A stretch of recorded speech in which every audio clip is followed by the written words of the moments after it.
Eh bien, nous retrouvons donc le billet d'humeur de Philippe à 7h39. Et oui, alors ce matin, c'est marrant parce que avec l'invité du jour, je trouve que ma chronique, elle tombe bien. Je ne savais pas avant de quoi ça allait parler, mais bon, voilà. Alors, mes chers compatriotes, en un mot, l'heure est venue de mettre un terme à la paupérisation d'une grande partie des habitants de notre pays. Tous les candidats à la future élection présidentielle en sont d'accord, il y a de plus en plus de pauvres dans notre si beau pays qu'est la France. Ben voilà, vous voyez, je passe pas mon temps qu'à critiquer nos hommes et femmes politiques. Arrêtez vos procès d'intention à mon égard, je peux en dire du bien. Donc nous sommes d'accord, il faut combattre la pauvreté, et comme le disait l'invité d'une matinale radiophonique pas plus tard que ce mercredi matin, il serait bon d'instituer un état d'urgence sociale. Ça allait loin sa théorie, mais ça tenait la route. En gros, il n'y a pas de fatalité dans les événements violents qui se sont abattus sur nous ces dernières années. Régulièrement, depuis des décennies, on nous promet, les mêmes depuis les dites décennies, des plans banlieues, des mesures sociales, on fait entre autres des promesses quant à faire des jeunes une priorité, et au final, tel notre Serane, on ne voit rien venir. On désespère les jeunes, notamment issus de l'immigration, en ne leur faisant que des promesses qui ne seront suivies d'aucun effet. On supprime des postes de travailleurs sociaux, on s'attaque à la culture, faute bien sûr de moyens de financement.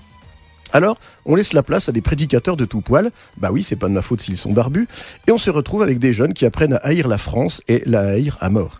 D'où l'idée de cet état d'urgence sociale, aussi important, voire plus, que l'état d'urgence sécuritaire, qui est un peu comme du mercurochrome sur une jambe de bois, quoi qu'on en dise. Alors vous allez me dire, il n'y a pas que les jeunes qui sont touchés par la pauvreté. Certes, mais n'oublions pas qu'avec les diverses politiques menées en France et aussi en Europe, souvent sous les injonctions d'un FMI dont, au passage, la présidente vient de sortir sans encombre d'une longue et j'imagine coûteuse et trouble procédure, nos jeunes naissent, je le rappelle, avec une lourde ardoise laissée par leurs prédécesseurs aux manettes du pouvoir. Mais c'est vrai, il n'y a pas que les jeunes, il y a tout le monde. Et ça va vite la paupérisation. Un divorce, une perte d'emploi, la maladie. Un cumul d'emmerdements en quelque sorte. Comme le disait un ancien président de la République, les maires de volent en escadrille.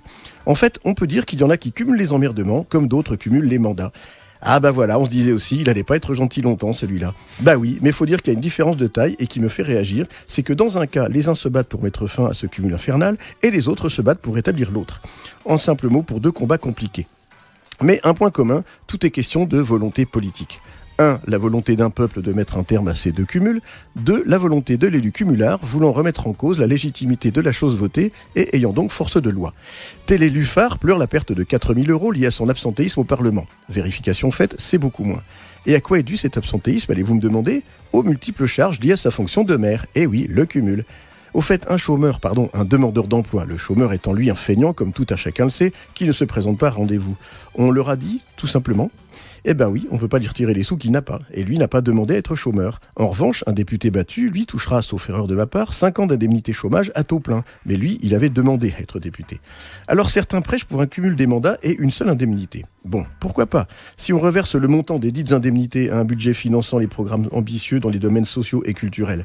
D'autant que si l'on y regarde bien, vu l'argent public qui finance les indemnités de nos politiques et leur parti pour un résultat somme toute assez maigre, il peut bien financer des mesures sociales.